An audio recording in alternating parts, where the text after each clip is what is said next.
కూలరా ఒక్కనాడే 227 మందికి ఇంద్రమ్మ ఇండ్ల పట్టాలు వంచిండ్రు. తీసుకున్న వాళ్ళు దొగ సంబురం కాదు. ఇంతకిది ఏ ఊరో ఎరికేనా? యాదాద్రి జిల్లా వాసాల మర్రి. అవు అప్పట కేసీఆర్ సార్ గుత్తకొచ్చినూరే.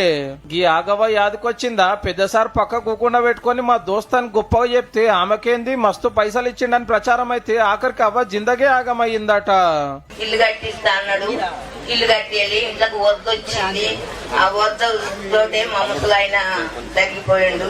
నీకైతే కట్టిస్తా ఆగవా అన్నాడు. ఆగమయ్యిండు. ఆగమైంది, ఊరంతా ఆగమే. కేసీఆర్ సార్ ఫామ్ హౌస్ దగ్గర యాదగిరి గుట్టకు పోయే తొవ్వలు ఉంటది. ఏ పాతిళ్లతోటి ఊరు పడగొడ్డట్టుంది. బంగారు వాసాల మరి వేసుకుందామని బంతి భోజనాలు పెట్టి ఊరలను ఉబ్బిచ్చి ఇట్లా మొత్తం కూలగొట్టిచ్చిండు. మొత్తం ఊరు కూలగొడదాం. ఇక కూలగొట్టి మంచిగా ఇట్లా బాణం కొడితే చక్కగా పోయేటట్టు బ్రహ్మాండంగా రోడ్లు ఒక నెల వెనక ముందు 6-7 నెలల్లో బ్రహ్మాండంగా చేసుకోవచ్చు. బాణం కొడితే చక్కగా పోతాడు. చక్కటి రోడ్ వేసుకున్నాడు గాని ఇండ్లయితే కట్టియాలి. అటెంక 2 ఏళ్లు సీఎం సీట్లున్నా. Download ShareChat.